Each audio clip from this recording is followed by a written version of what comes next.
In the Bible, St. John says, perfect love casts out all fear. And it's says everything that we need to say. And if we actually, again, there's many ways to simplify our lives, but the concept of fear and its opposition or its corollary, which is love, is really one of those ways that everything begins to simplify.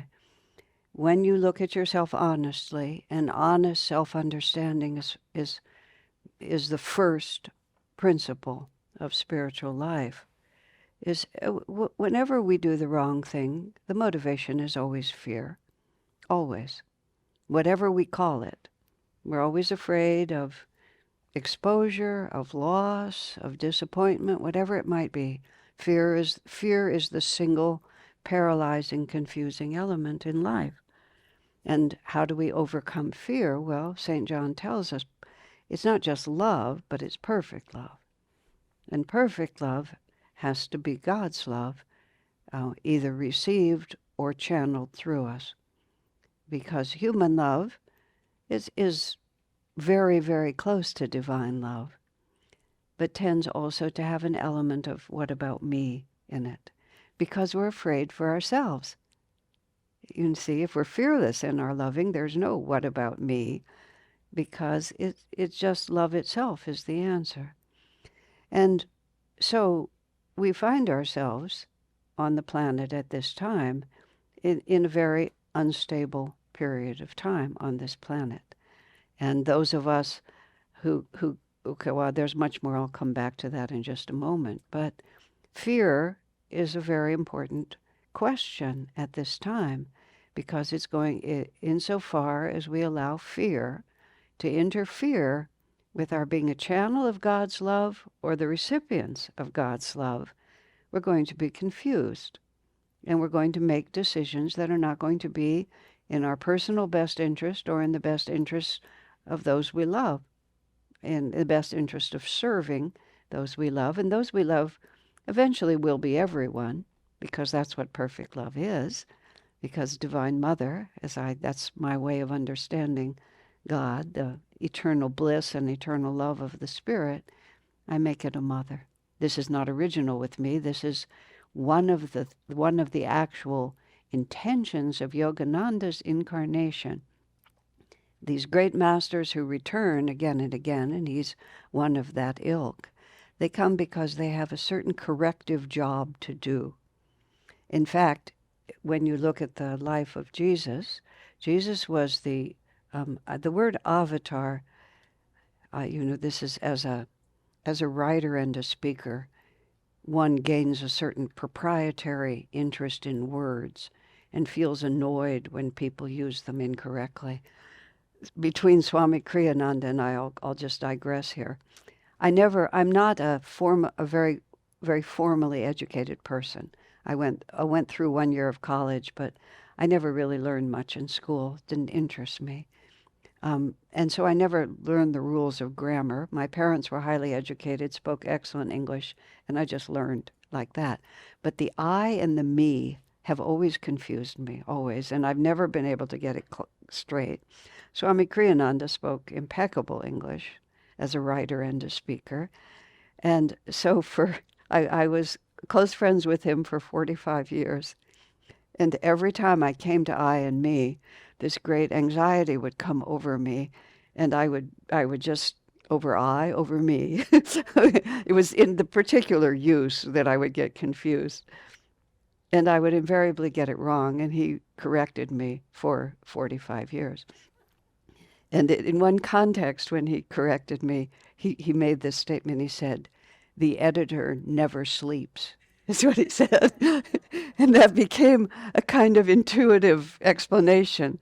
And the last time he corrected me was it was probably close to the last year of his life. He lived well into his 80s, and he was doing some major radio show in Los Angeles with some well-known somebody or another. And they thought it would be fun if one of Kriyananda's longtime students was also there. So we were both in this big studio, and there were, I don't know how many hundreds of thousands of listeners live. And I'm telling some anecdote, which I think is going pretty well. And then I get close to the horrible I and me. And of course, I got it wrong. And then I'm, 2 words into the next part of it. And Swamiji on a live mic corrects me like this in front of everyone. We just looked at each other and then just burst out laughing, which was totally incomprehensible to the poor host who just sort of watches. And he didn't say it out loud, but thought to thought, the editor never sleeps, Who cares if we're on live radio? It doesn't matter. The editor never sleeps. So I feel like that was like one of his final blessings on me. Now, having said all of that, let me find back where I was trying to talk with this. I'll go right to where we need to go. Paramhansa Yogananda was a great master. He was the first Indian master of that stature to make his entire mission in the West. I mean, we're all, as I said this to you all yesterday, we're all the fruit of that. 1920. Swami Ramatirtha, who was a great yogi, came before him. Swami Vivekananda came before him. Vivekananda was a direct disciple of Sri Ramakrishna, who was an avatar in the 1800s. I mean, these are great souls. If you don't know about them, worth Googling. Vivekananda was here for a number of years. A few years, came and went. But Yogananda was the first one who just, at the age of 26 or 27, he came to the U.S. and he only went back to India once for a year and a half during that whole time. It was all in the West. He taught in English, and he did not come to bring Hinduism to America because that was not the point.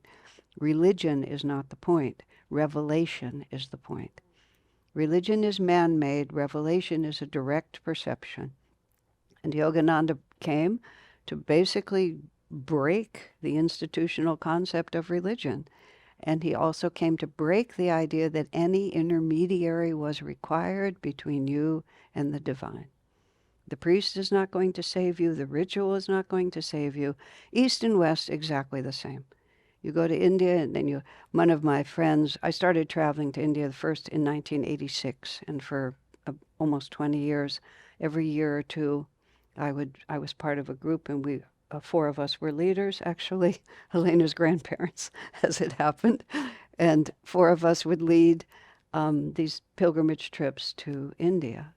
And I thought I was a Hindu. I'd lived for 10 years at that point, or a little longer, in this rural ashram that we were creating that I mentioned last night. I thought we were Hindus. What did I know? Then I get to India and I discovered we were just about as Hindu as we were Catholic, which was not very much of either, because what Yogananda came was it was time to dismantle the institutional idea of religion, not the truths of it, but and primarily to dismantle the idea that any intermediary was required between you and your direct experience of God. The priest just couldn't do it. And I was starting to say, my Indian friend, he was buying an apartment. He was very astute. He ended up buying an apartment in property that became super valuable years later. But he couldn't move in until the astrologically correct date, which was 6 months after he owned it. And then he couldn't move in until the priest did the proper ritual in the empty apartment, which also included building a fire in the middle of the living room and then cracking coconuts against the walls, which meant that several of the rooms had to be repainted after it was all over. But all of this, he said, he was very Western and he had his own semi-doubts about this, but at the same time, it was literally unthinkable.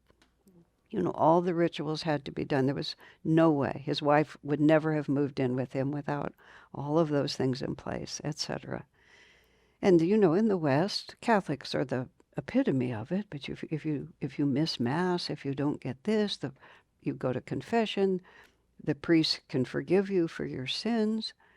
It's true that your sins can be absolved by the intercession of a great saint. But as Yogananda put it rather bluntly, he said, eat wrongly and go to the priest with an upset stomach and see if he can forgive you. He said, and if he can, then you can listen to him. But if he can't, where does that power come from? So his was Kriya Yoga, which is a classic technique. He didn't invent it. It's just the inside. We have to go inside. We either have that experience and that awareness or we don't. And that's what you see. You see the whole movement, if you look at it from a bird's eye view, the whole movement is self-determination.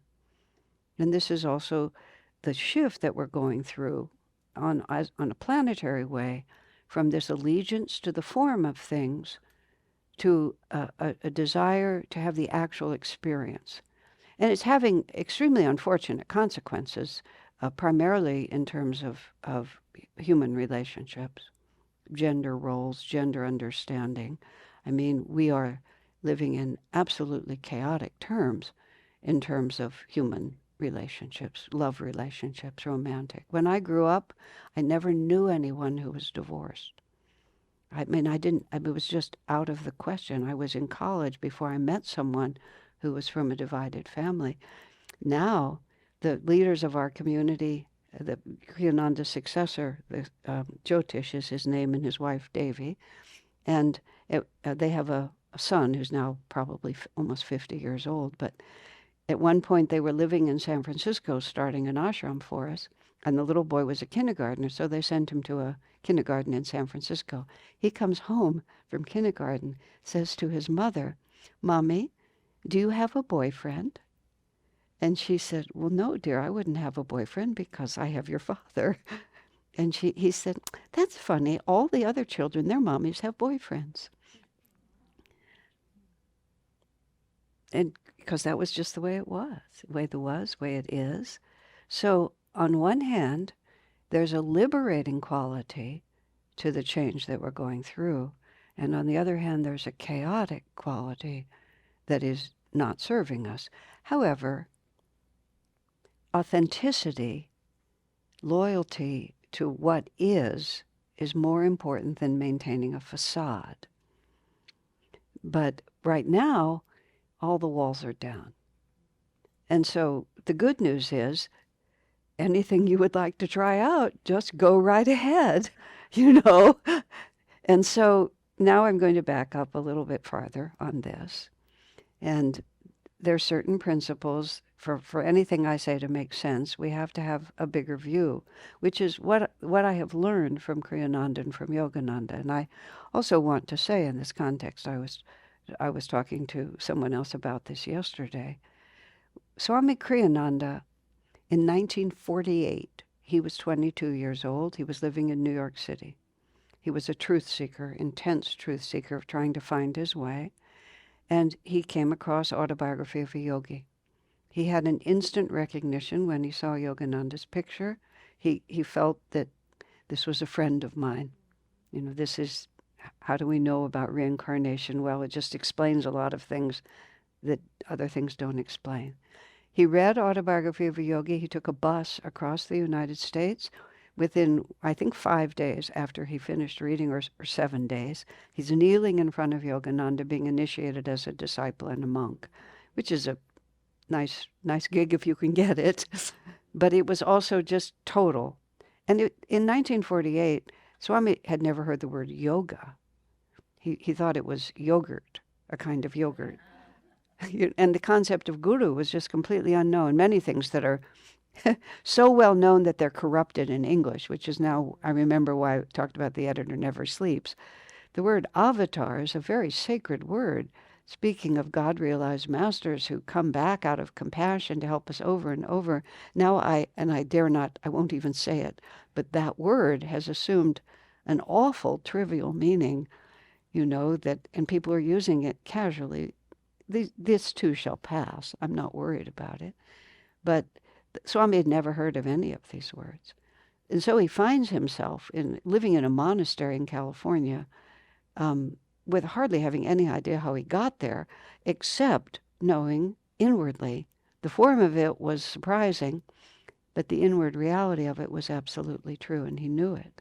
So the words he used were, I accepted Yogananda's authority unhesitatingly because he trusted himself. He trusted that his perception was accurate. Unhesitatingly, but not unquestioningly, is how he put it, because he also respected himself. And I found myself, before I'd even heard Swami tell this story, that's exactly how I found myself with Swami Kriyananda. I just knew that he knew. And that intuition was verified over and over again, for almost half a century that I knew him.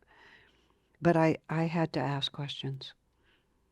And if I didn't get it, I didn't accept it. But I dared not throw it away either.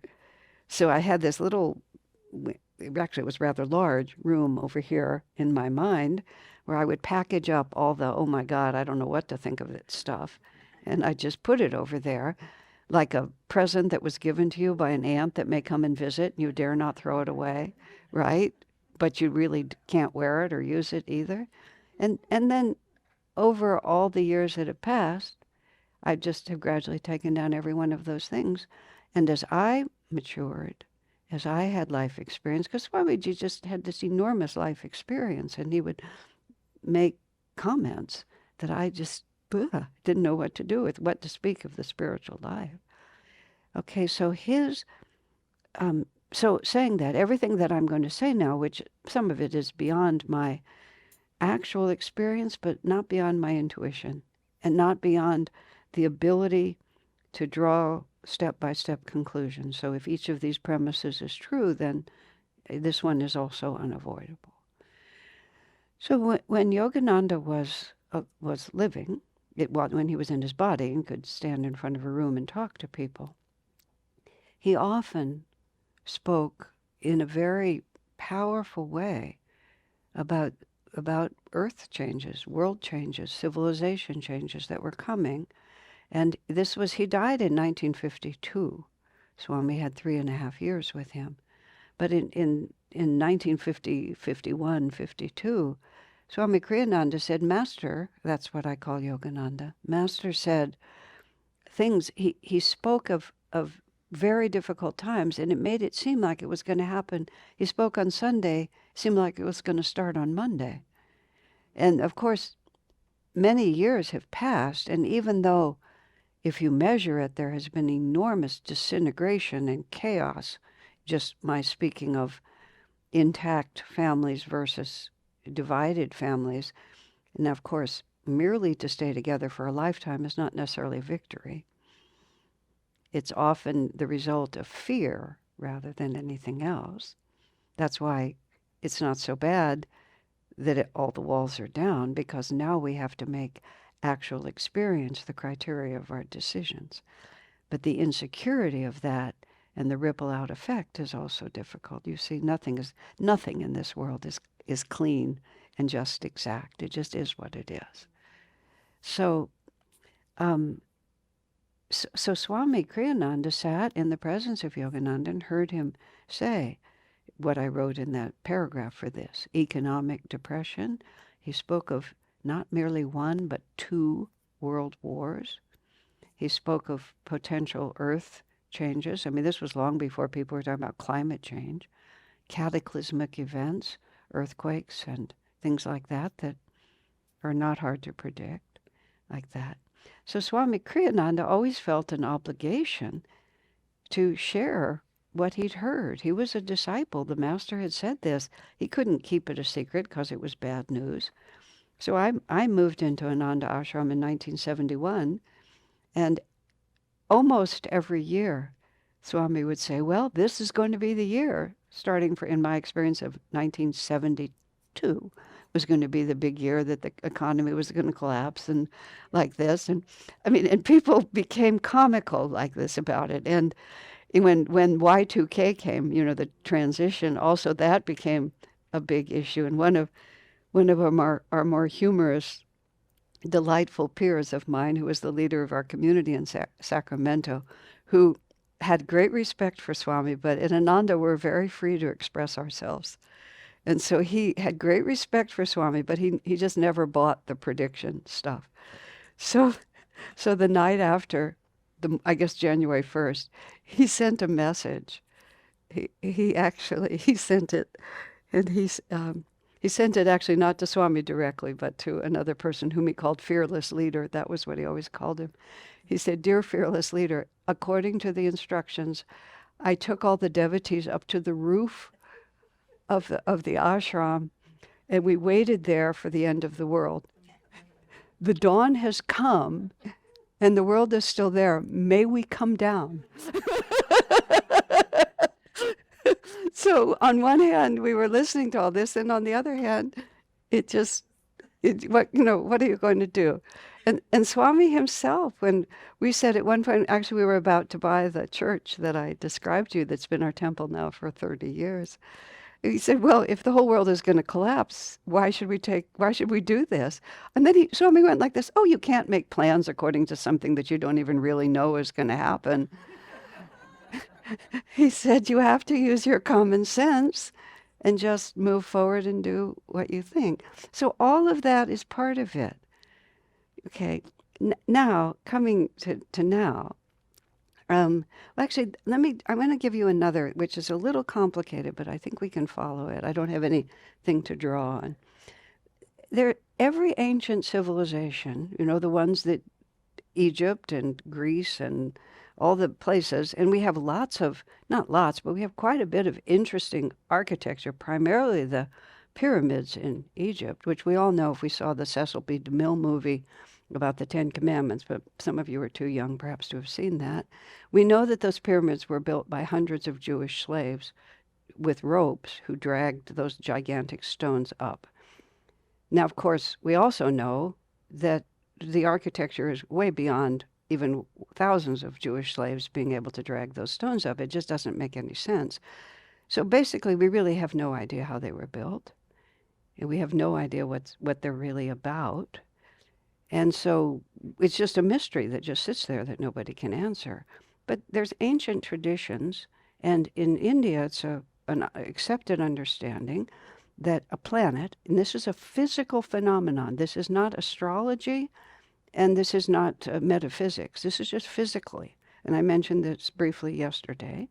And this is now scientific, that there is an energy source at the center of the galaxy. There is an increasingly verified belief that our whole solar system has a dual, which holds us in an elliptical orbit. And the elliptical orbit moves our whole solar system closer to the center of the galaxy. And then because we have a dual, it pulls us away. And this whole cycle is a 24,000-year cycle. So this is not something that your great-grandparents know about. And that cycle has basically 4 ages, and it has been described, iron, brass, silver, gold, or they say that the ages of men, of heroes, of demigods and gods, and every system is always 4. And the way it's described in Sanatana Dharma in ancient India is Kali, Dwapara, Treta, and Satya. Kali means dark, and even Mother Kali is because she's dark. It's the age of matter. Dwapara simply means second. It has no meaning in itself, but the second age is the age of energy. Kali is the age of matter. Then comes the age of energy. Then comes Treta, which means third, but it's the age of the power of thought. And Satya, which means truth, is the power of consciousness. So the timing on this is the nadir of this 24,000-year cycle was 500 AD. So this is significant for multiple reasons. Jesus incarnated at the darkest time when it was getting worse. So, and this is a very important part of this. This is a physical phenomenon for a physical planet.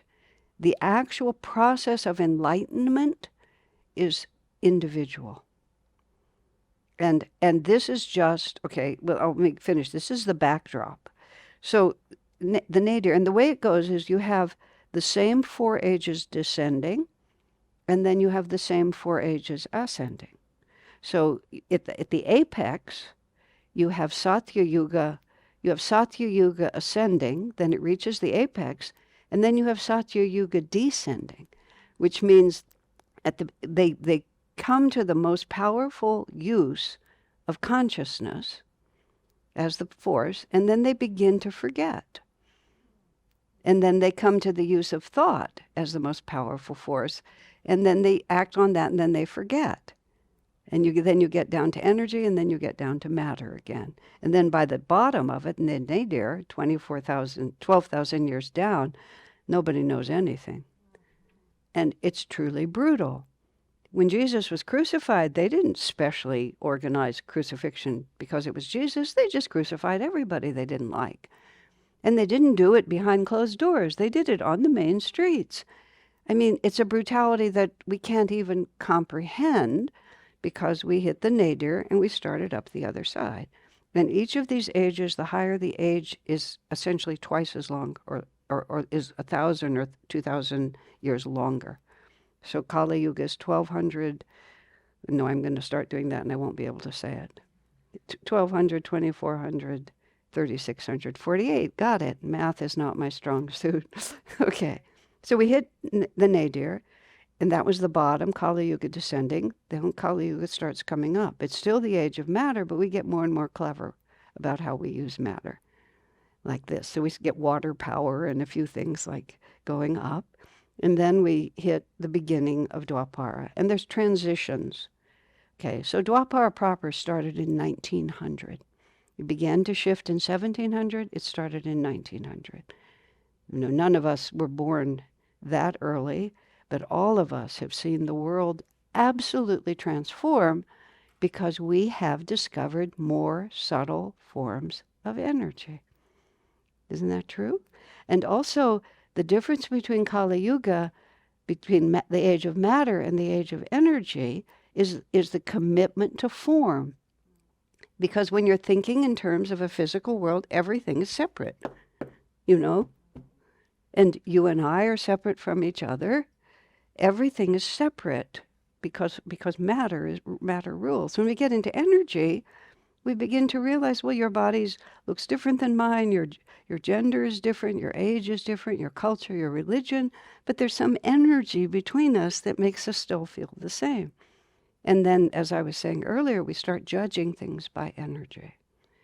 Now, these transitions, especially between, well, I think it's always so, but especially between Kali and Dwapara, are always very turbulent because an entire way of being that has been in place for a long time is now being taken apart. Now I have to put in another piece of this, which is all of this is vitally important to responding properly. The other thing is, none of this makes any difference to our individual consciousness. This is what I was saying before.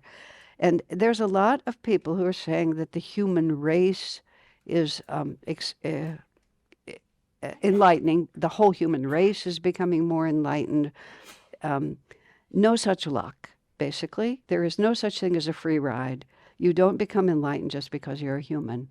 It just doesn't work like that. The only way you become enlightened is when you yourself, when every individual faces their fears and their karma and triumphs over it with a relationship to the divine.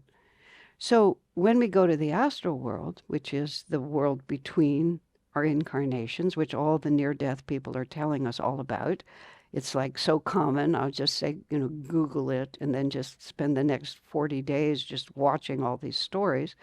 They all talk about this other world that is where I'm still myself and everything is still understandable to me.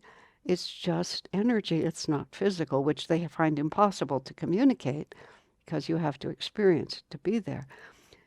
Kriyananda asked Yogananda, do we always reincarnate on Earth?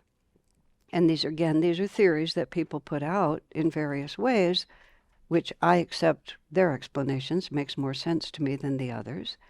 And Master actually laughed when Kriyananda asked that question. He said, oh, no, he said, there's countless inhabited planets that you can go to. And because this is a physical phenomenon, they would be at all different levels, all different stages of enlightenment. And we're there in our energy self, sitting in our chakras, waiting to decide, because we're always sitting in our chakras, waiting to figure out what's going to help me. Because what you want for your incarnation is you want the circumstances that will give you the opportunity to face your fears and work out your karma. That's all. That's the only reason we're here. We think we're here to get this or do that or prove this or any of those things. Those are means to an end. It's a big gymnasium, and believe me, the membership fee is really steep. And we're in it, and we're working on the machines all the time. And you do not go to the gym, master lifting 10 pounds, and then go back day after day and just lift 10 pounds. I mean, what is the point? You pick up the big weight, you put another big weight on it, and you strain and struggle, and you're so proud when you get strong. That's what this world is. So you choose. And the yuga, that's the word, Y-U-G-A. There's an excellent book written by a friend of mine, by the way, two friends. It's called The Yugas, and it's about this, and it describes it in great detail. Published by Crystal Clarity, which is Ananda's publisher. Highly recommended. The same man also gives a lot of different classes on that subject, Joseph Selby. But so the actual yuga, whether it's the ascending, descending, high or low, is like the backdrop of a very elaborate opera. And it contributes to the story because, if they're in a palace or if they're in a field or if they're on a war, all of those things influence and all of those things help determine what's going to happen to you, what fears you're going to face, and what karma you're going to work out. But you're there because it's the right situation for you. So it's really only and always about you. Now, here's another piece of this. We are all equally loved by God. And, that's a nice story, especially when you're not feeling so good about yourself, that there's no way that you can separate yourself because God is our mother. And the mother loves all her children. Sometimes she's exasperated with her children, and sometimes she has to discipline them, but that doesn't mean she doesn't love them. Secondly, all of us have to go through. We never learn. I was emphasizing this yesterday. We do not learn from being told. How many times have people that you love told you over and over again what was true? I mean, I actually had this experience with a friend of mine who I adore, but she made a very unfortunate marriage, and we were very close friends. And when it became clear that the marriage was really ill-advised, she said to me, "Why didn't you tell me?" I said, "I did. I told you very clearly." And she said, "No, you didn't." I said, "Yes, I did." Because we don't learn from being told. Because our fears and our karma compel us in certain directions. And when we begin to learn, it's because we've changed enough that the words suddenly make sense to us. This is in the Bhagavad Gita has wonderful stories about this, about hearing the divine truth. At first you never hear it. Then when you're somewhere where anybody begins to talk about it, you immediately fall asleep. Then you hear it and you don't comprehend it. Then you hear it and you don't remember it, and it goes piece by piece like that. That's the long story that we're on here. So we have to learn from experience. And so when it is a transition between Kali and Dwapara, a great many things have to be destroyed. And a lot of people get to act out a lot of really negative impulses because a lot of things get to be destroyed. So my lovingly way of saying this is a lot of Divine Mother's rowdy children get to incarnate at a time like this. And they get to find out whether it's going to make them happy. To be leaders of countries and have nuclear weapons and be able to send armies where armies need to go, or be an oligarch and not care what my decisions do to anyone else. And they get to go through that, and then afterwards, and often they do this for many incarnations because momentum gets started and it takes more than one lifetime to learn. But at a certain point, the consequences of that kind of behavior begin to catch up with them, and they learn. If none of us, which I don't believe any of us in this room, control nuclear weapons, or have armies or have or oligarchs who can direct the planet with our selfish interests. The only reason we're not doing it is either because we don't have enough energy yet to act that out, or we've already tried it and we know it doesn't work. So what's happening on the planet right now is this enormous conflict between the past and the future. And there are a great many people who are really committed to making the future look just like the past. And so they're trying to just stop everything that is going toward another understanding and use their personal power and whatever karma they have to have power, all kinds of power, external power too, to try to make the future look like the past. They can't win because of the Yuga cycle. The past is over. So they can try, but they will be defeated. But they can make a big mess as they go. And what it will do is it will clear the decks. And then there is us who see the future. Maybe not clearly, maybe not perfectly, but we know that we're in tune with where it's going. We want the future to look like the future. So we're here for two reasons. We're here because somebody needs to start building the future. Somebody has to start. The other reason, I'll speak for myself and maybe I speak for you, is because it frightens me. It really frightens me. And so I get to face my fears. I have the karma to contribute in a positive way. I also have the karma to face my fears every day. What's going to happen? My fears, and also face my condemnation of others. All of those things. Because it's too much. Ugliness upsets me. Ugliness, but Divine Mother loves all her children equally, and I've been given a chance to make a lot of messes so that I could learn. Perhaps not on a global scale, but, if it's true in a small way, it's true in a big way. So this is what we're doing. And, Yogananda in 1950 spoke about these issues coming to bear, but the Mother Mary at Fatima was at 1917. Spoke about all these things that were going to happen. Mother Mary in Medjugorje. Mother Mary is one of the most active.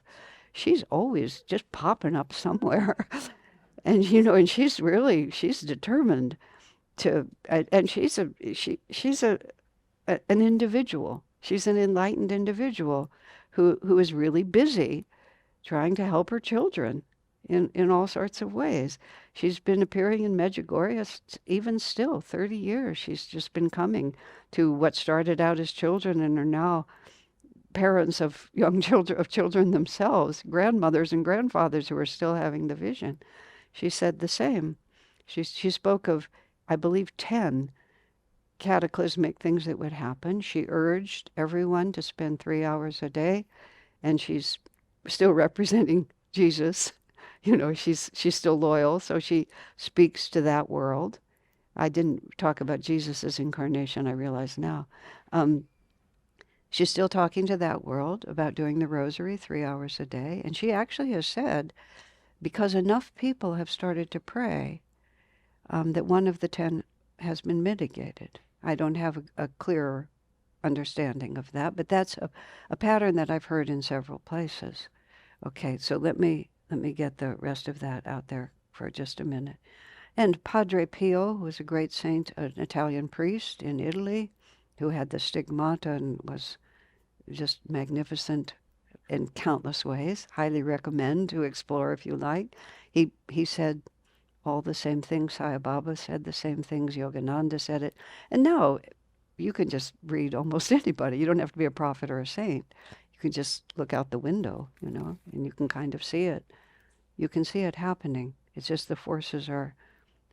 Time, this is what Swami said, time is the most difficult part of prophecy, because you can see that the forces are in play and the result is inevitable, but you don't necessarily know how long that will happen. So this is where we are right now, and And it's very peculiar for me because I listened to all those years Swami talking about all these difficulties coming. And sometimes I would wish he would talk about something more cheerful.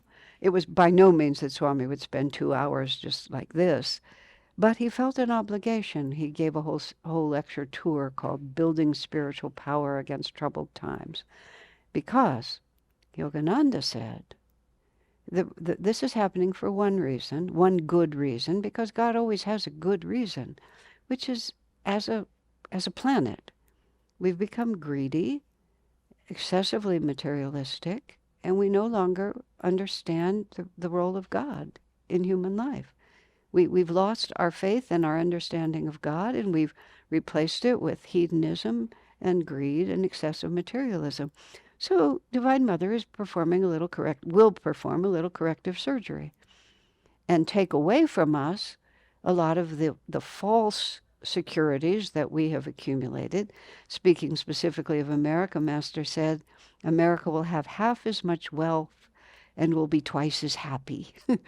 That we'll be just much happier when we break this, and we will come to a more enlightened understanding of the divine power in our lives, breaking away from the institutional form, the separate religions. He used the phrase self-realization, which is to understand the divine within you, and that same divinity is in everyone. He said will become the religion of the future, not the sectarian religion, but the idea.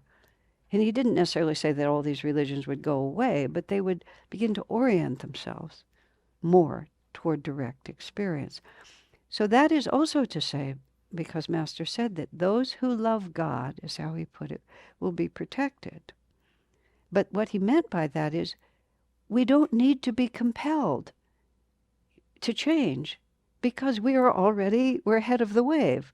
So we don't have to be knocked over by the wave and woken up.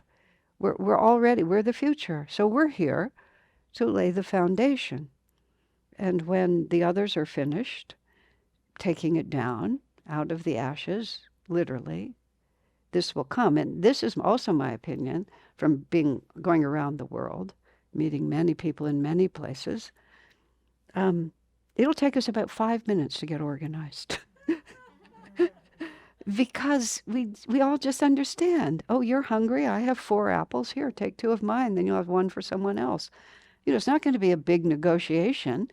It's going to be, well, of course this is how we should live. Years ago when Ananda community was really just starting, I used to write the promotion for us. And when I would try to explain why Ananda worked so well, there were many other reasons, but one of them was we just treat each other the way people ought to treat each other. I mean, this is like not big and mysterious.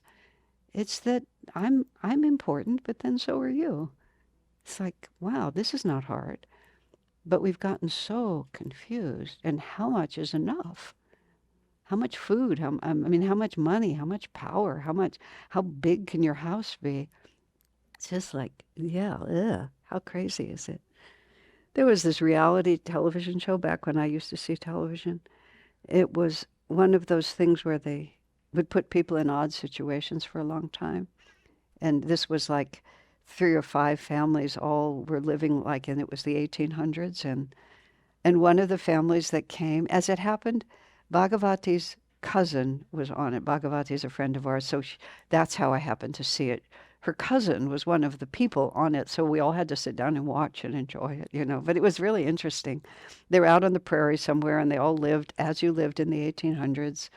And then they would spend the summer getting ready for the winter, and then at the end of the summer, they would be judged as to whether they would live or die through the winter, depending on how they made. And there's so many fun parts about this. One of the families that was there was a very wealthy family from Los Angeles. And they had a 5,000 square foot home, and they moved into a cabin. The husband and wife and two girls, I think 2 children who were like under 10 or, younger. No, I think they were young teenagers, actually. So they all lived the summer like this. And you were allowed, this is totally a riff, but here we go. I tell people I talk like a jazz musician. I hear a rhythm that I like, and I go off and play it for a while. You were allowed to bring one item in with you, but it had to be consistent with the times. So this man brought a whiskey still so, so that he could distill liquor, right? And so there are two parts that are fun here now that I'm talking about that. And they did not do a very good job. And so the judges decided that that family would die. But this man, who was an entrepreneur, and that's why he was wealthy, he just said, not a chance. I have the liquor.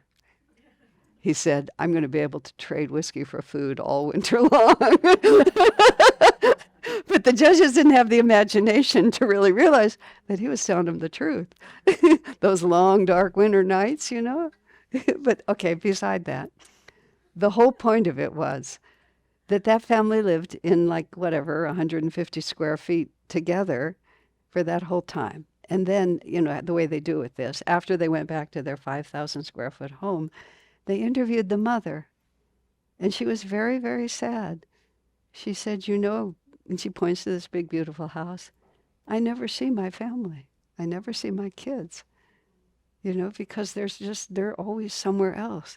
She said for that 3 months, we were really a family. We were all doing things together. So like, what is a gift and what is a curse? This is what Yogananda was saying to us, okay?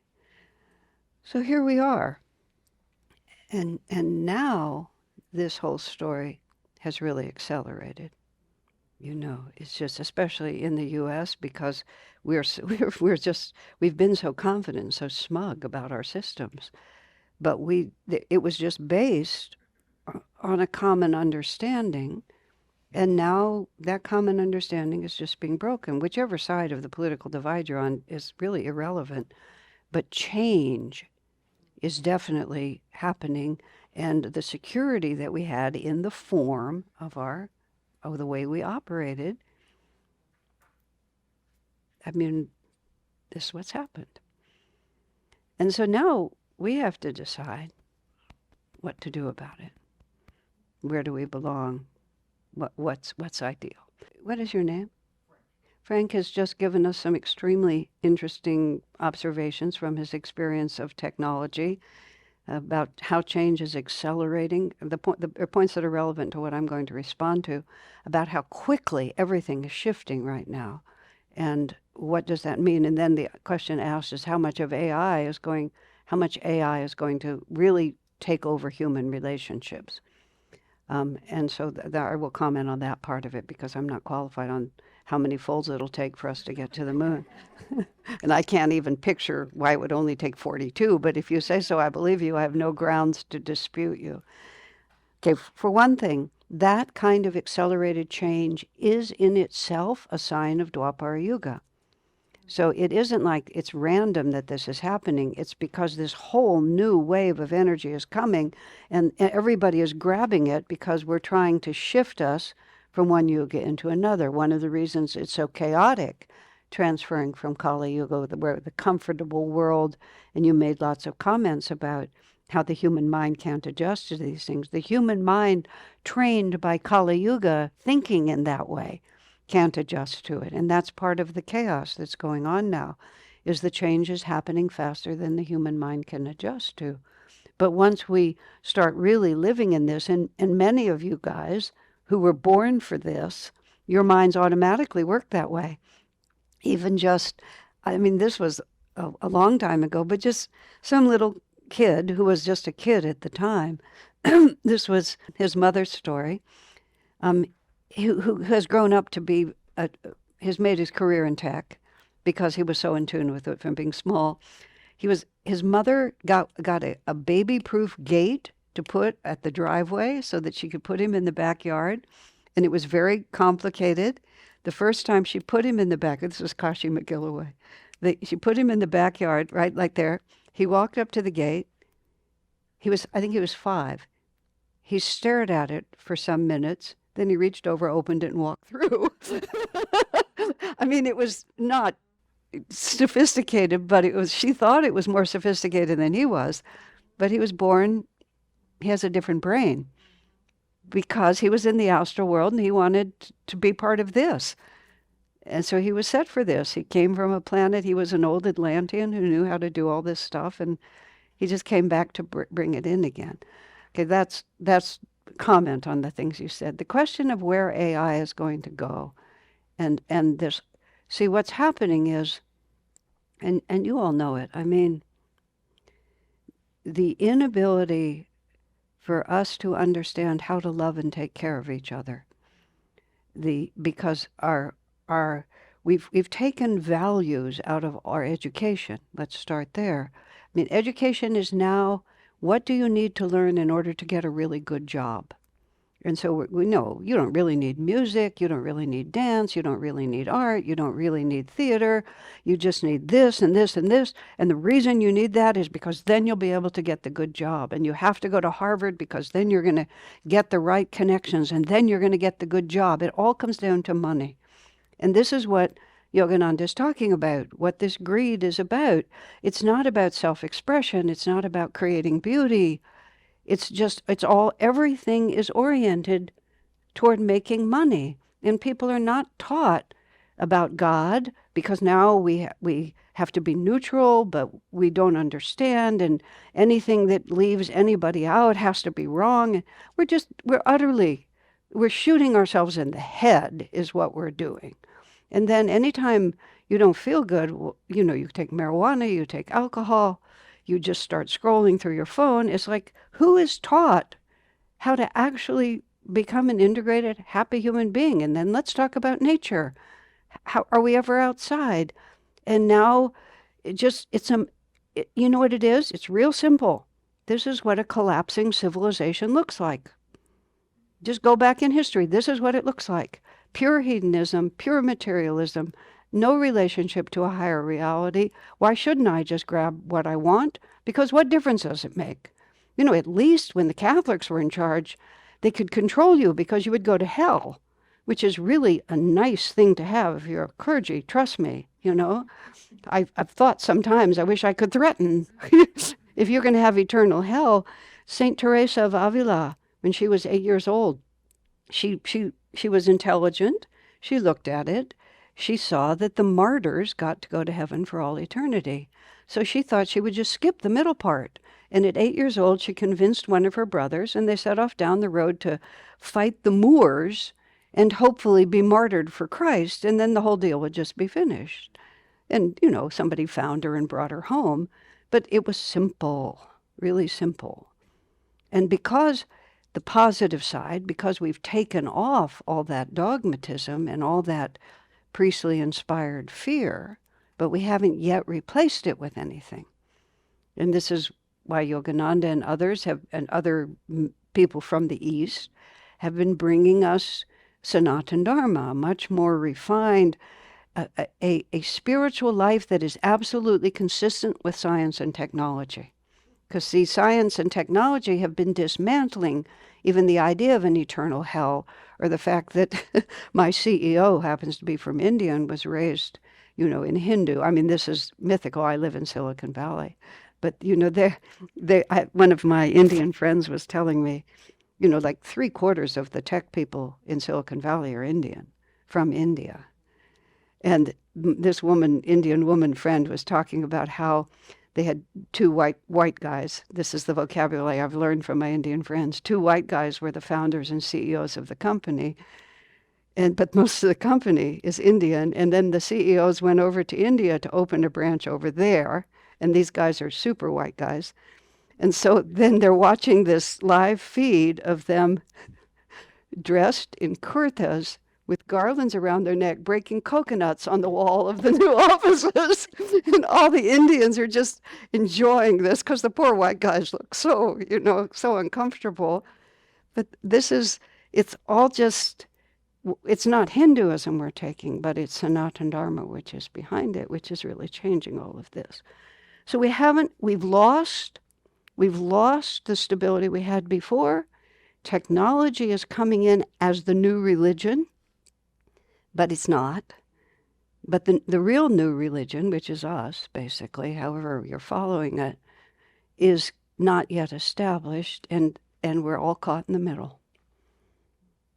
And it's breaking, but it's, people are gripping it like this. And so it will probably take economic collapse and nuclear war, and then the earth striking back, and then we'll be done. And in the meantime, people will suffer. And one of the incredibly intense ways they will suffer is substituting technology for human relationships.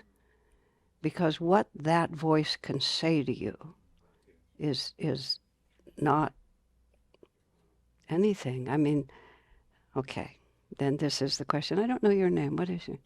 David. David's a great name. I've known some of my best friends. Many of my best friends are named David, actually. Okay. This is extremely painful if you have a sensitive heart. And you read and you see people advocating, and the AI responses are becoming more and more sexualized, and it's just like, Mamma mia, where are we going? And I know I have many friends of many generations, mostly within my community, but not entirely. And it's absolutely heartbreaking. It's just the magnitude of the loneliness, and the sadness that's there. And I can't think about it without it just breaking my heart. But this is what we're dealing with. And no, none of this will work. All of this is a living nightmare, is what it actually is. And we all know it is, but we feel powerless. And that's why I was saying earlier that Yogananda said, this is really happening to give us back what we've lost, which is just a natural human way of living in harmony with the earth. And David asked the question during the break, and so let me answer this now. What do we do about this? Because it's great to just sound the alarm doom, but then what do we do about it? Each of us is one person, and we see this force moving. It's very hard to stop this force. And so because in this country we are accustomed to solving problems politically through the government, and so those who feel that the government is going in the wrong direction, our natural impulse is to get out there and try to stop the government, which is not an unreasonable response, except that what you're doing when you're trying to stop the government is you're observing worldly power as the deciding factor here. And so this also has to do with, are we part of a greater reality? Is there a destiny that is moving, that is really not my opinion or your opinion, or the Republicans or the Democrats' opinion, or whatever it might be? Are there forces greater than just the human mind analyzing the human situation? And I was saying to David during our discussion here also, it's like you need a whole world view here. I used to give this class. If you go on my YouTube channel, there's hundreds of hours of discussion of all of this. Just type into the question box any way you want to put it. I have given the class series called How the World Works and Why. Because you need to have a whole world view. You can't just pull out, oh, well, I'll get a different, I'll get a different regime in power in the country, and then everything will be different. But we're past that. And that's why I've spent so much time talking about the yugas. We're past that. That whole form of making decisions, democracy itself, free market itself, I mean, all of these are, Swami Kriyananda said, believing in free markets is like believing in youth. He said, because you have a free market, gradually certain people get a certain amount of power. Gradually they have so much power that they begin to control the market, and then the market is no longer free. And it works for a while. Democracy is like that until, as de Tocqueville said, the politicians realize they can bribe the voters with the voters' own money. And, that just, in other words, these are Kali Yuga systems. They were the best that we had. But they're over. But what we have is we have Dwapara Yuga energy energizing these Kali Yuga systems, so they get more and more powerful. So personally, I sat in at my university's administration building against the Vietnam War, and I come out of the administration building carrying my pillow, and my picture was big on the college newspaper, which my parents saw, you know. So I understand that, and I did that for a while until the futility of it overwhelmed me. And also an intuitive sense that this is the old system. Now, I'm not telling you not to do it, because that's not necessarily what I'm saying. But okay, let me just say one more thing here. And this is, again, it has to get big to really be understood. Everything that happens in 3 stages. You have an idea, which is the causal level. This is basic metaphysics, very well known. You know, you have the physical, you have the astral, you have the causal. And these are the 3 planes in which things happen. And as above, so below. Everything that's manifested starts with an idea. This temple, somebody had an idea to build this temple. And if no one had ever had the idea, it never would have happened. They put energy into it. And that energy came in the form of, gosh, I look at this place, I thought, whoa, someone had a lot of money to put this place together. And money is energy. And then they used the money energy to manifest this. They could have had the idea, but without energy, it never would have happened. How many ideas have you had that were really good ideas, but you never put enough energy behind them to manifest them, right? Starts with an idea, then there's energy, then you finally have a material thing. Now, when you're in the material world, this looks like the real world, doesn't it? Because these dimensions are more subtle, but the power, the more subtle the power, the more great the power. AI, it's very subtle. It's very subtle, but it's enormous power. On the material plane, you can't even see the darn thing, but the energy is subtle and it starts ruling all that's happening here. So at this time, and I mentioned this last night, there's a war going on of ideas is where the war is happening. And to a certain extent of thought and energy is happening. And then finally it manifests. So the material world looks really big, but it's over. It's already over, because the new ideas and the new energy are going to manifest something new that's going to push it aside. So our responsibility first and foremost is our own consciousness. And right now, there are, negativity is a real force. It's a vibration. Our thoughts are not our own. We attune ourselves to certain levels of consciousness, and then our thoughts follow. Think about it. If you've ever been with someone who's depressed, the 2 of you are right there. You're having a great time. They're having a terrible time. Everything you see makes you feel happy. Everything they see makes them feel sad, because they're on that vibration of energy. They come out of that depression, the same things make them happy, because now they're vibrating at a different level. So this is where fear and love also come into this. The single thing we have to pay the most attention to is our consciousness. We have to be holding a very dynamic, positive flow of energy. And I don't mean a Pollyanna flow. When Jesus went in to drive the money changers out of the temple, he did not lose his divine connection, but the necessary response was to pick up a whip and drive them out of the temple. But he didn't do it because he hated them. He did it because it was the right thing to do. So to hold our consciousness right is not always to be nice. To be spiritual is not the same as just being nice. To be spiritual is to be absolutely faithful to the principles that you know and you know is true, which is to say to hate and to fear, to become angry, to hurt others in the name of getting what you want. These are our enemies right now. We have to be this new consciousness. And even though you might not feel like you're making any impact, we are making a huge impact. I've been in this movement long enough, and some of you are my vintage and started when I started. I have seen the entire society change. I live in California.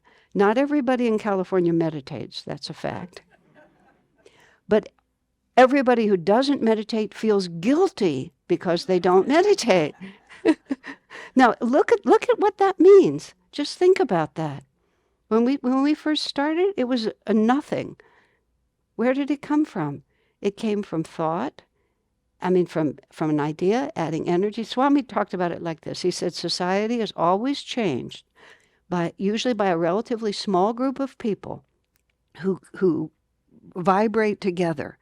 And they don't have to be physically together, but they vibrate together. They create a vortex, and the mainstream society begins to flow through where they are, right? And I've watched it in my own life. Yoga. Yeah, where did yoga come from? But you see, also, where did yoga come from?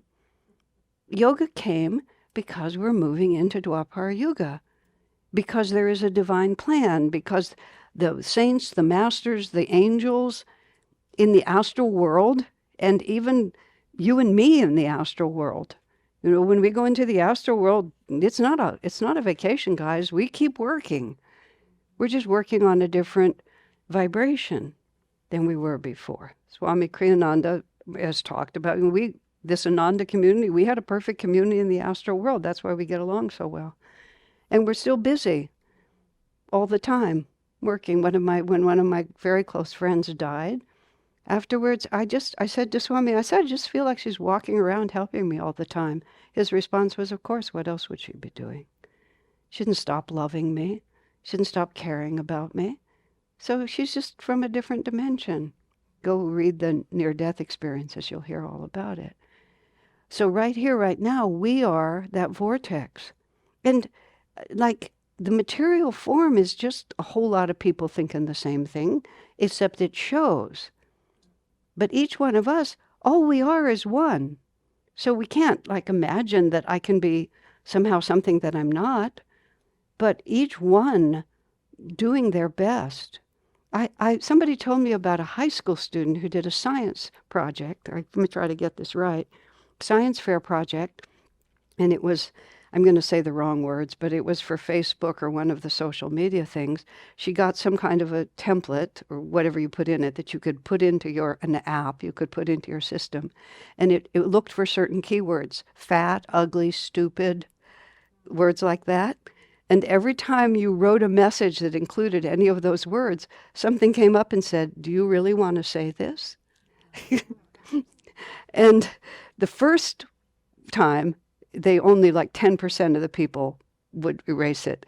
But then you got a second message, and the second message said, are you really sure you want to send this? And it said, how would you feel if someone sent this to you? And then they got up to getting 80% of those messages canceled. And when I heard that, I thought, just do that. Before you send the email, ask yourself, how would I feel if I received this? Before I said this, how would I feel if someone said this to me? Now, that doesn't mean we don't talk to each other and we don't speak our minds. I'm not trying to make us stupid. As Sri Yukteswar said, spirituality doesn't make you stupid. How was it? How did this go? Oh, yes. This was a situation between Yogananda and some movie star who came to see him in Los Angeles. Some woman unfortunately, and I'm a woman, so I can say things about other women, of not very high consciousness, who used her sexual energy to pull people down. And I think Swami Kriyananda was in the room. There were some of the young monks in the room, and she was starting to be very, very inappropriate. And the master said something to her about, these gentlemen are monks. You shouldn't be behaving like that. She says, oh, do they know anything about sex? And he said, they're monks. They're not stupid. It was just we all know all of this. We just have to think, how can we be helpful?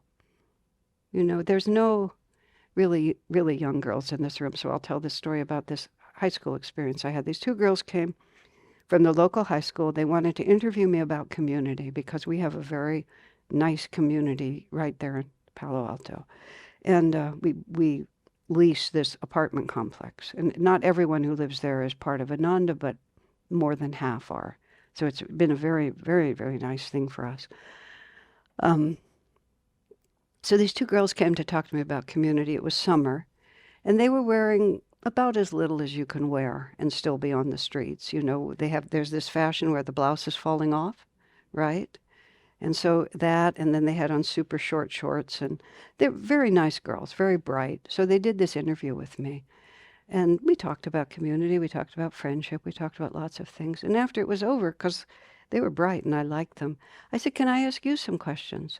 I said, have you thought about the effect on men of the outfit you're wearing, or almost wearing, I mean, have you thought about it? I said, are you aware that the male of the species has a visual sexual response? And when you walk around like that, you're raising those thoughts in men's minds. I mean, if you want to follow through on all those thoughts, that's your choice. But if you have no intention of doing it, do you really want to raise those thoughts? They said to me, what? What are you talking about? What are you saying? All the girls dress like this. It's like, I said, okay, let's take it another way. I said, what if you knew your friend was an alcoholic? Would you just walk around with an open beer can? If he was trying to get off of cocaine, would you put lines out in front of him? I said, what about being a friend? And then they came back with, which is the attitude today. Well, it's his problem. No, we're all in this together, friends. It's not his problem. We have to just, if it's his problem, it's your problem. And we have to then think very carefully, very consciously, how can I help? And sometimes the way you help is you stand up very strong. Yogananda said, and I should put this in, after all this mess is over, he said there will be hundreds of years of peace and prosperity such as we've never seen. Not forever. Dwapara Yuga, war continues. And if war continues, that means people are still crazy. And war is worse because now somebody with a computer can bomb you with a drone. So you don't even have the nobility of courage face to face. It's a mess. Because it's just the material plane, guys. Get over it. It's never going to work. And it's just the backdrop for us to learn. But what we have to ask is, how can I be helpful? And what is helpful? And helpful is to live by that which is, by the truth. And not my truth or your truth, but the truth, divine law. This is the way it's made. And we have to get back in tune with that and then ask, how can I help? Now, if at the end of that, the way you think you can help is to go out on the street and demonstrate politically, or whatever that might mean to you, if that's really your karma and you feel it, then do it with the right vibration. But if you're going out there with anger and fear, gee, what is the actual problem? The problem is anger and fear, right? And so if you're bringing anger and fear to it, you're not bringing any solution to it. I'll tell you a story on this. In California, this was quite a few years ago, actually a spiritual group from Palo Alto, as it happens, managed to get an initiative on the ballot, I think, the California ballot, to basically ban nuclear weapons in California. I don't really remember what the details were, but it was an anti-nuclear movement that was going to be voted on by very intelligent, very thoughtful people. And a group of them came to Ananda to try to get Swami Kriyananda to put Ananda's energy behind what they were doing. And I joke about this. Palo Alto is Palo Alto is humanity's attempt to try to get satisfaction from the material plane by doing everything as well as it can be done on the material plane. Good taste, good technology, good education, just all this, just to see if we can finally make it work. Right, yeah, get perfection. So they presented this really fine presentation, and they dropped in their presentation, they dropped a nuclear bomb, I believe, on Chicago. Then they told us how many people would be vaporized in the first, seconds of the explosion, how many people would die, an hour later, how many would die a few months later, until we had this huge, ever-expanding pond of dead or maimed people. I'm not being cynical. This is just the way I talk, okay? And then they presented all these different things very effectively, and we all, watched it, and we're impressed because it was well done. Afterwards, Swami, the first thing he said was, it was a very impressive presentation. You did a very good job. Then he said, 100 years from now, almost nobody who's on the planet now is going to still be here. They all will have died. He said, whether we dribble off a few at a time over the next century or all go to the astral world at the same time, he said, the moment you die, it doesn't make any difference. So that was the first part, which is you can't just talk to people about death as if they're going to live forever. They're going to die anyway, first of all. Second, and this is what he really said, if peace is your objective, fear is the wrong tactic. Because it's ideas, energy, manifestation. So sure, nuclear war is complete madness from any rational point of view. But just to terrify people just causes them to start acting in the same vibration. And I was saying a moment ago, vibrations, there's an actual force because there's a war going on. There's light and shadow everywhere. There's a war going on, and the magnetic force of shadow thinking, fear thinking, anger thinking, greed, selfishness, what about me thinking, it's very strong. And as Swami Kriyananda put it, even good people are getting sucked into it. So we need to be we have to be soldiers of the light. It's very important that we do this. You can live basically any way you want to live, whatever you're doing, but as much as you can, uplift your vibration, as much as you can uplift it. Repudiate that which pulls it down, embrace that which lifts it up. Pay attention to the music, pay attention to the media, pay attention to the movies, the books, all of it. What is this doing to my consciousness? And do I really want to be contributing this to the world? And we will win. If this were Kali Yuga descending, see here, just because the Yugas is fundamental to this, we are in an upward cycle, and we came in to help make that happen. What did the disciples of Jesus do? It was Kali Yuga going down, and it was going to get worse. They just hightailed it for the desert. They just went off into the monasteries. It was pointless to try to do anything with the society because it was bad getting worse. I liked that lifetime. That was great. Every time I've been to one of those places where there's this little stone cell, I was up, I don't even remember where, but I went into the little stone cell in the little convent place.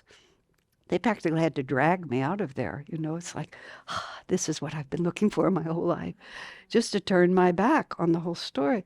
But this time we don't get to, because it's rising and we have a job to do. So we have to stay in it. That doesn't mean you can't live in an ashram or community like I'm doing, because that strengthens the vibration when you're working together and you have support. But we have to help this one. Yes, now. It's celebratory. The question is about change and about positive, not seeing things as dark just because they're different. And that's exactly right. But see, the reason I can feel like that is because over many, many years I have become deeply persuaded that there is a divine pattern that includes suffering, that divine pattern includes suffering because suffering is one of the ways that we learn. And the real point here is to learn. And so if a mother, I actually unfortunately know a mother who never wanted her children to cry. And she just she raised broken children because she never allowed them to be challenged and grow. So why would our divine mother want us to be weaklings when in truth we have the infinite power within us. And so we are being asked to grow. So then, but see then, how far does that go? And I was saying to David and to the others when we were talking at the break, almost always the first question I get anywhere in the world is, what's going on and what should I do about it? And I'm scared. And if the second or the third question is, what about the suffering children? Which is to say, is there any divine plan that even though it includes things that we think are bad, that actually there is a purpose behind it? And there is no possibility, and this is your question about values, there is no possibility of being fearless without perfect love. Perfect love casts out fear. And I might not be able to express it, but I have come to believe that my life is being guided by perfect love. And I say to myself, if Divine Mother is sending this to me, Divine Mother is trying to take me home to my perfect bliss, and if there were an easier way, if there was a better route home, she would not be taking me through this valley of fire. She's taking me through this valley of fire because, believe it or not, this is the quickest way back to where I want to go. But you can't just have that be affirmation. You have to have really paid attention and lived through it and really come to understand that much about me that's good would not be here if I hadn't also had that which I now call bad. And yes, so when you say values, the value, it has to keep going up and keep going up. One of the first aphorisms I remember from Swami Kriyananda was, the only certainty in life is change. Most people don't like change. That's why most people are unhappy. And so then you just ask yourself, do I want to be unhappy?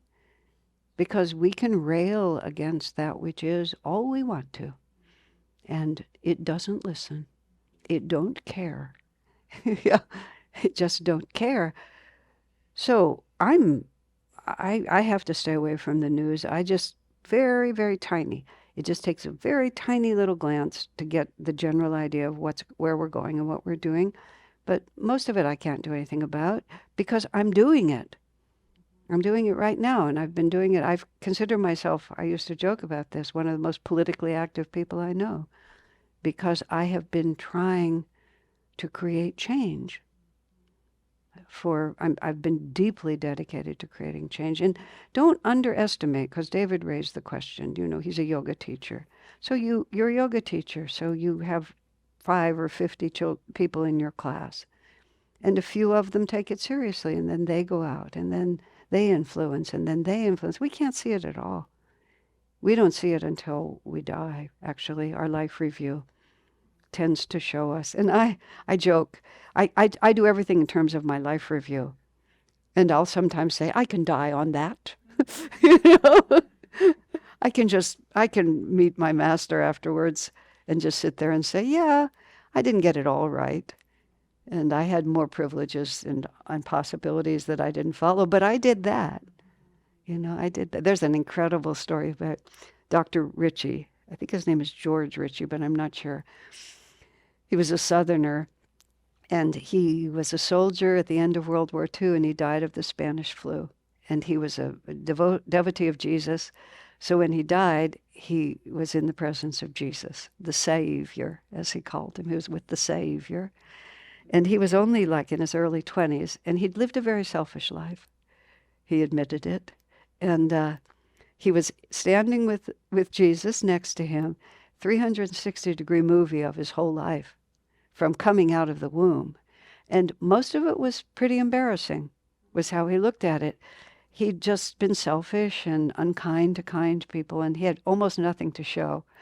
Except over here, he'd been an Eagle Scout, and so he'd gotten all these badges. The only good thing he could see on the screen, as he put it, was being an Eagle Scout. So he said he sort of stretched out and pointed at that, hoping to block, Jesus from seeing all this bad stuff, pointing at the Eagle Scout. And then I heard him on a talk, and he said Jesus knew exactly what I was doing, and then he says, the Savior was amused. And when he saw that the Savior was amused, he just dropped it all, you know. But he said that was what was so moving, was the Savior was amused. He wasn't judgmental. He wasn't condemning him. He saw, you know, we are what we are. And then, of course, Richie came back and spent the rest of it. He just changed everything. Because, oh, I know. The beginning, Jesus said to him, how much have you loved? And it was perfectly obvious that the answer was not very much. And then Richie was sort of defending himself a little, and Jesus just said again, how much have you loved? So that's the important question. You know, what the governments do comes and goes. I mean, when they all die and they're standing next to Jesus, or whoever they're standing next to, Jesus is going to ask them, how much have you loved? And, you know, it's their karma, it's not ours. Yeah. I am very enthusiastic about dying. I think it's very helpful. I also love reincarnation. Because hey, if I don't get it right now, I get another chance. It quite seriously, it really took a lot of pressure off of me. Yes. That's not what I meant. But go ahead and finish. But finish your thought. Is that the question? Okay. No. The question is, and I thank you for bringing it up. So I know. I mean, as you notice, I am a female. I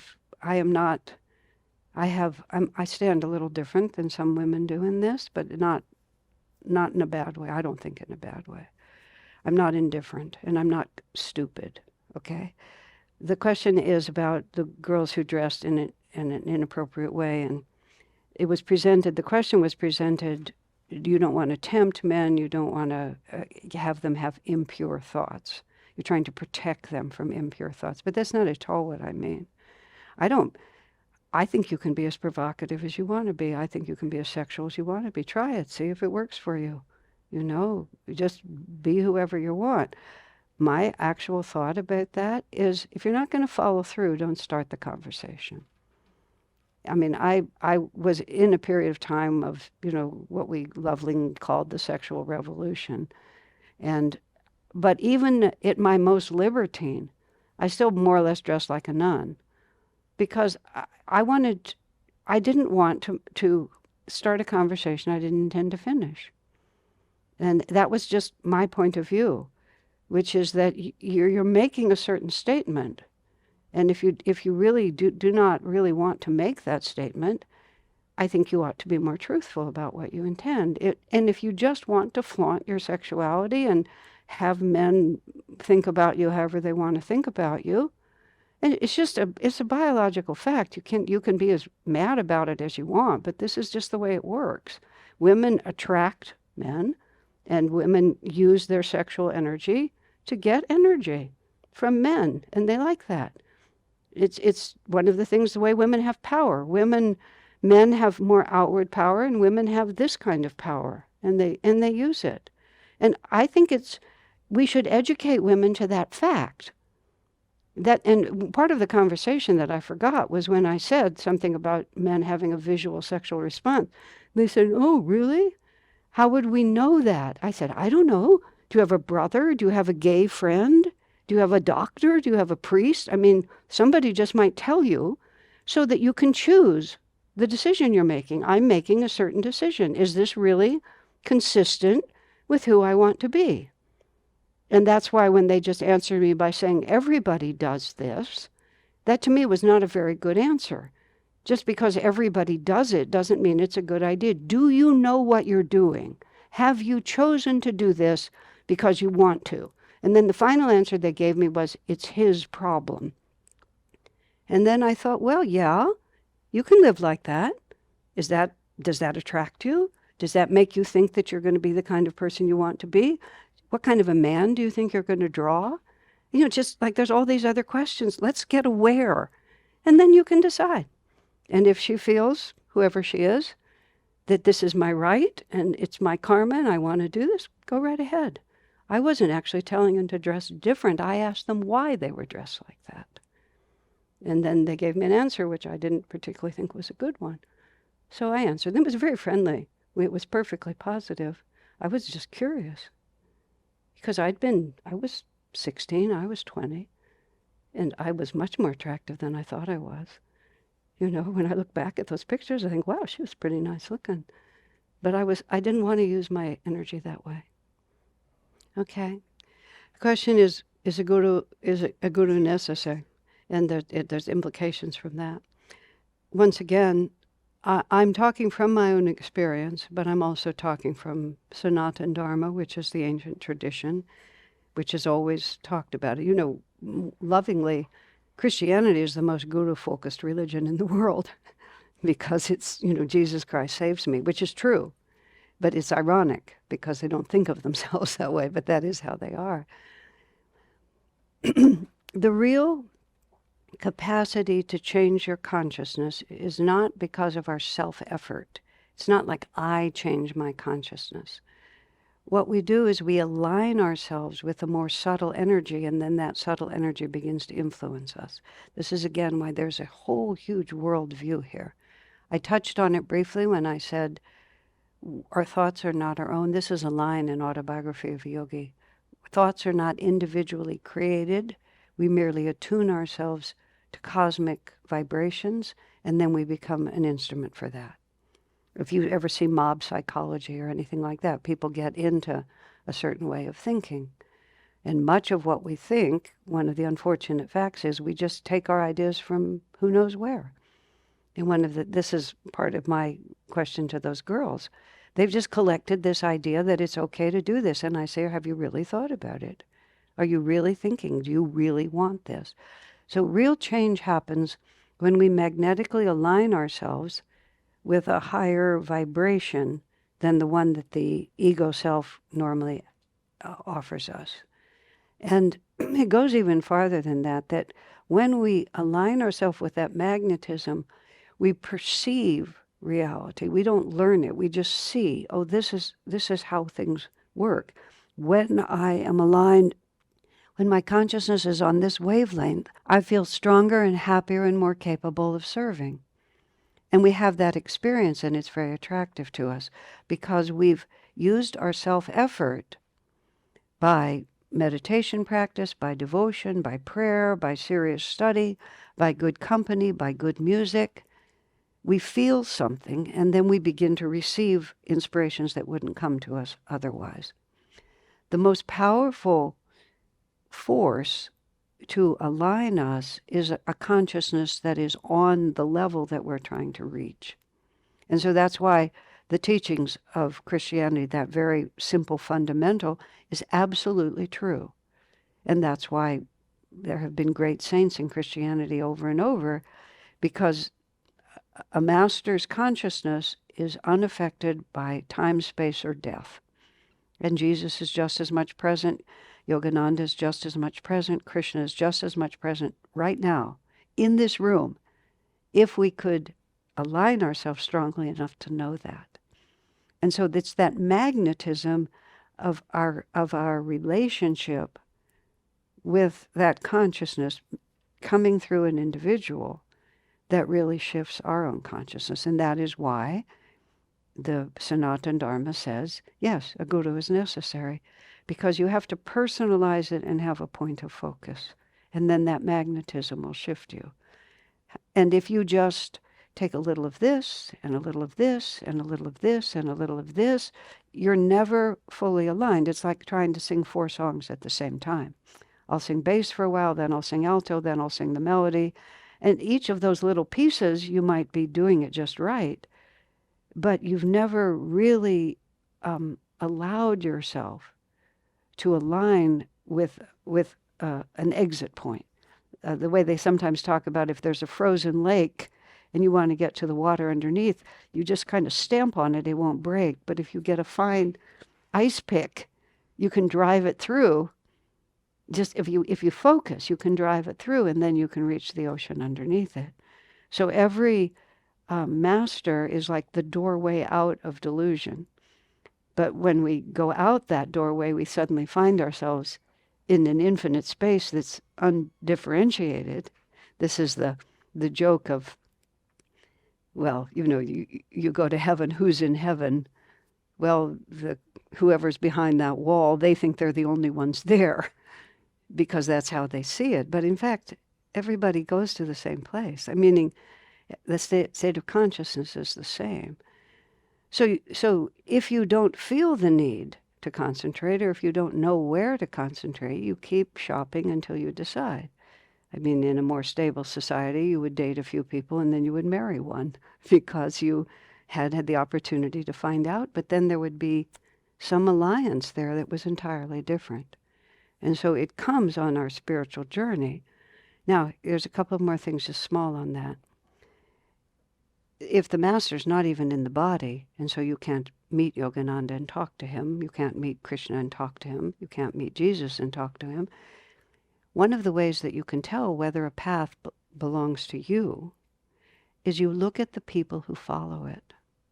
And I don't just mean everyone, but the people who sincerely practice that teaching and clearly have committed themselves enough to really represent it accurately. And if they're the kind of person that you want to become, that's one of the ways you can tell that this is your path. You go to the community, you go to the ashram. Do these feel like my people?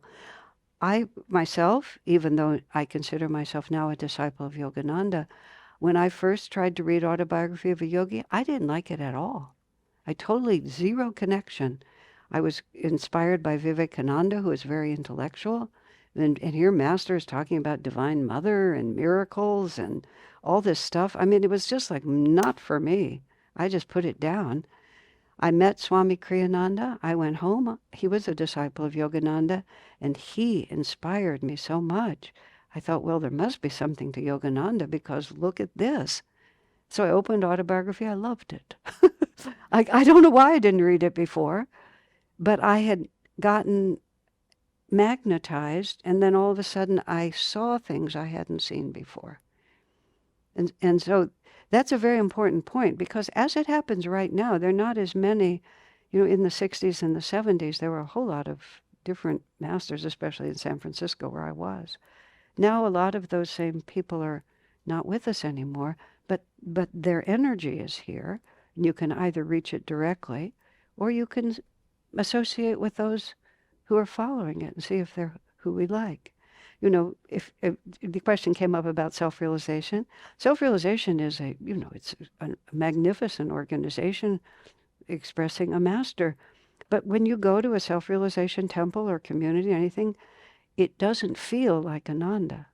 They present themselves completely differently. And when you come to an Ananda place, it looks like the music, the people, the way we talk, who we are, how we dress. And many people go to self-realization fellowship, and those are their people. And then they come to us when they don't like us, or the opposite. Now I feel at home. You go to Roy Davis's place in Georgia. I don't know if the Song of the Morning in Michigan, all the same master, but it's even different subfamilies, so to speak. Does that make sense? Does that answer it? Swamiji's general answer when someone says, do I need a guru? He says, not if you don't think so. But there comes a point where I need help. I need company. I need help. I begin to look for it, and then it begins to look different to you. Yeah. Okay. Did you have a question? I'm going to rephrase your question, which is not the way you asked it, which is that there's no dogmatic answer to anything. And everything that you choose has a positive and a negative dimension to it. And there's no just easy way to make this work. Everything has, that's the nature of duality. That's the world that we live in. And so the only thing you can think of is everything is directional. That's what we're working with. It's because we have given up the idea that there's a dogmatic absolute. We've gotten trapped in the idea that there's no values at all. And that's completely false, because there are values and there are consequences. Everything that you do has consequences. That's the way to think about it. And many of those consequences over time assume a pattern that you can recognize, and then you can choose whether those consequences are the consequences you want. And it's not a question of my trying to say, you should do this, you should do that. My question is, are you aware of the consequences of your own actions? And I would not bring that subject up randomly. That's where the question is, how can I be helpful? It would be completely inappropriate and futile of me to bring up these ideas to someone who didn't care, who wasn't interested. You all have walked into this room by your own choice, so therefore I feel I can share with you everything that I think.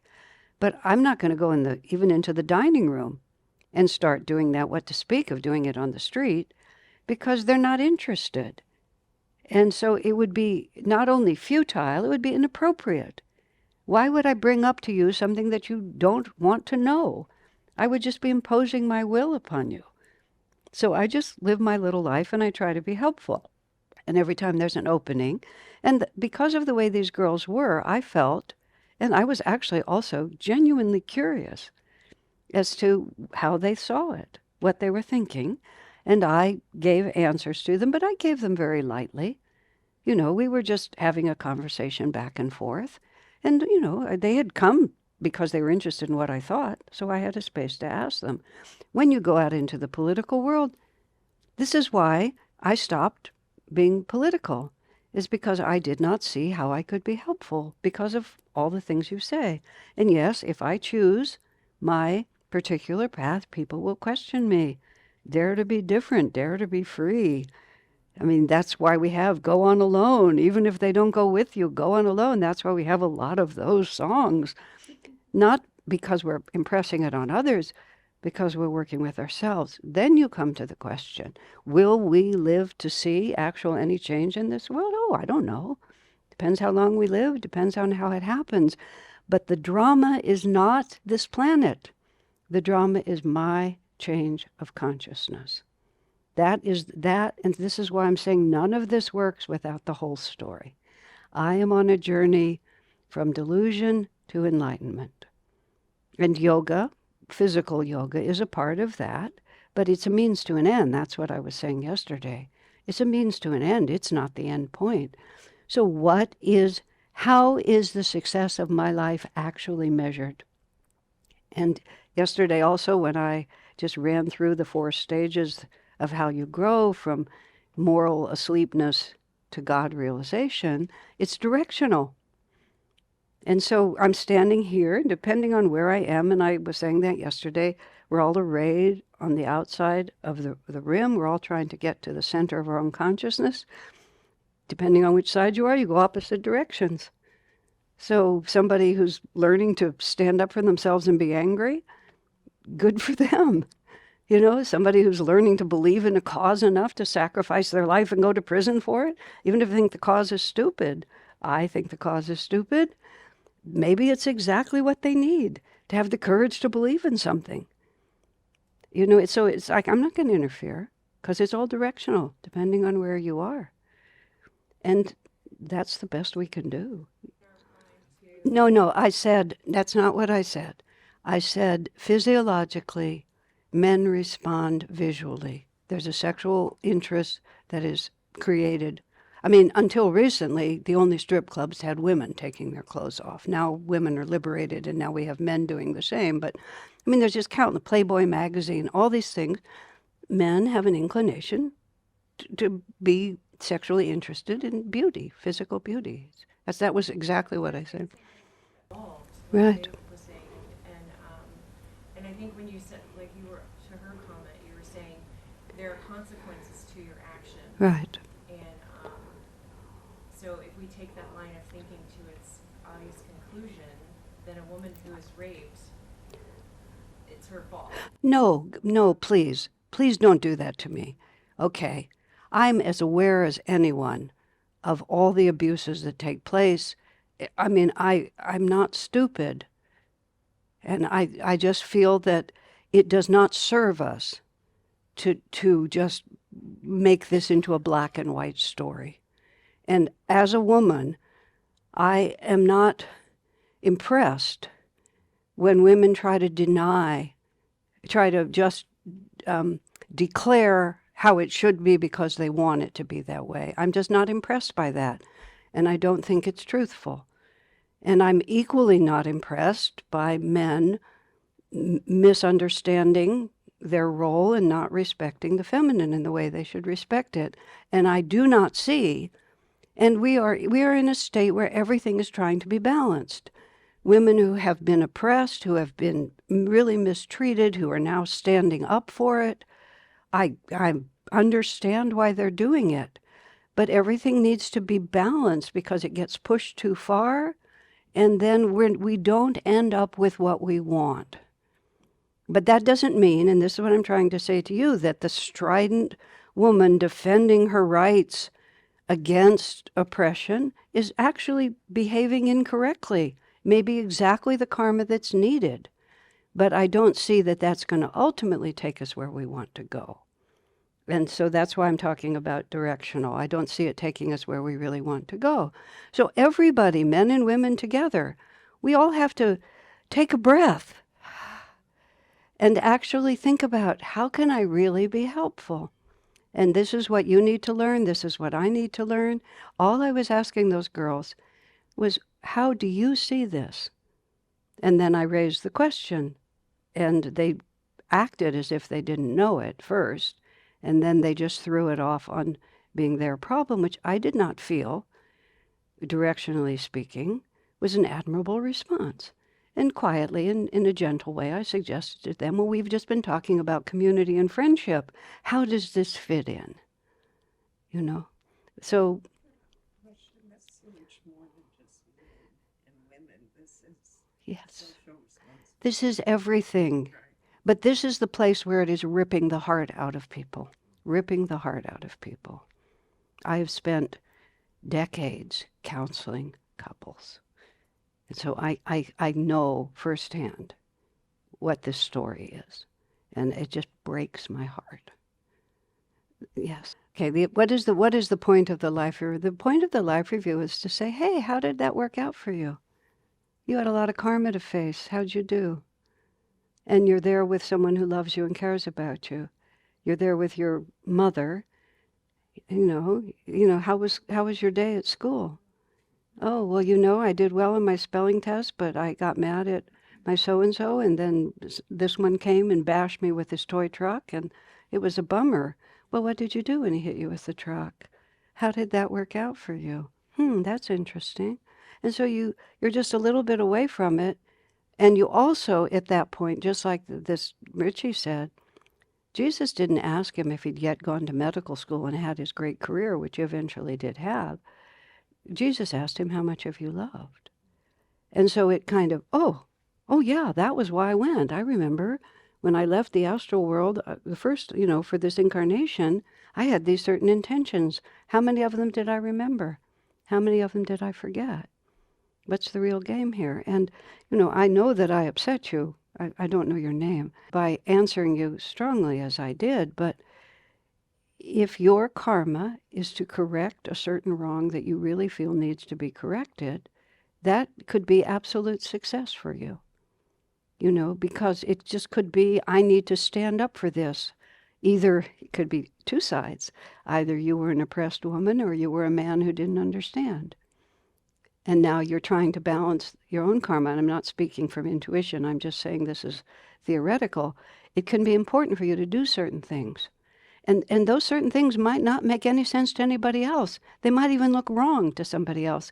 Vivekananda said to a man who came up to him, very weak-willed man, how can I realize God? This is one of the anecdotes that told. Vivekananda said, well, he said, can you lie so convincingly nobody knows you're not lying? You're lying? Can you steal and not get caught? And the man said, no, I would never think of doing those things. He said, well, you learn to lie convincingly and to steal effectively, and then you come and talk to me. Because that he didn't have enough energy even to follow his desires, what to speak of transcending them. So the first thing he had to do is he had to follow where his energy was leading him and then get the balance right. And then you go to the astral world And they ask you, how did you do? So it's not as clear cut as we think it is. And so if this is a very strong corrective energy that you feel within you, don't give in. Just stand up for it, come what may. But pay attention.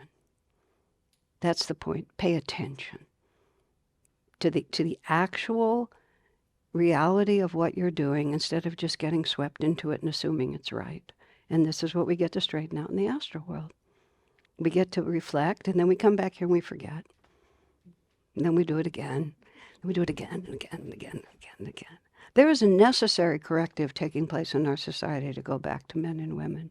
Women have been, our society has become so masculinized and in a very bad way. And women are now really standing up to try to, divinely inspired to try to bring that balance. But we have to bring a balance. We don't just now have to, stomp back. We have to stand back and say, what does balance look like? It's a very hard problem right now. Pardon me. Do we have enough time to continue David's question? What was the rest of what should men do? Whew. You guys are in a really tough spot right now because anytime you move, you get crushed, and you get crushed in a really bad way. Yeah, I was in an interview. I'm not very hip to what's going on. I had the Mulligan brothers from the UK, Jordan Mulligan, came and did an interview, and he did many hours, and I've not seen this in anything he published. What do you think about toxic masculinity, he said to me. I said, I cannot think of a less helpful phrase if I just spent the rest of my life trying to think of one. It doesn't matter whether it's a true phrase or not. It is a horrible phrase. It doesn't take us where we're trying to go. It doesn't mean that it doesn't exist. It's just, let's try to be helpful. We're not that different, men and women, or we're really much more like each other than not like each other. And we need each other. And we need each other in a divine way. Masculine and feminine, the reason there's men and women is because masculine and feminine is a divine reality. Yin and yang. That's how I always try to talk about it, because then I don't get any of the gender issue stuff. Because if I say yin and yang, people don't react, because nobody walks around being a yin. It's a circle. They fit together. Duh. But we're in a corrective. And in a corrective is really mixed up. I honestly don't know what to do exactly as a man, because I've just watched men become increasingly paralyzed by the intensity of the feminine response, the female response right now. That's the best I can offer. I would really have to, in other contexts, when I've had to counsel men and women together, it comes to me when there's a specific in front of me. But in terms of the societal problem, I don't know the answer. I really don't have it, so it's going to have to come out of some of you guys. I'm going to stop this discussion. We can continue it afterwards. I'm happy to, but I would like to end with a little music instead of this. May I please do that? And then we can continue, because this is a subject that interests me very much, partly because I'm a strong, independent woman who speaks publicly and is identified as a female teacher, but I do not fall into a neat category. And I feel this very strongly, and I have a tremendous sympathy for the position that men find themselves in now, and a kind of hopeless, helpless feeling, which was perfectly personified, which drew my reaction. If a woman is raped, it's her fault. No, for heaven's sakes, of course it's not. But the mere fact that the conversation would come to that point, it just breaks my heart. That's the only word I can say. And we need to work on this, because this is a perfect example of collapsing civilization. When men and women are at war with each other the way that we're at war with each other now, and we want to find a resolution, not a further aggravation of this. But I can't offer it to you yet. It's way beyond me right now.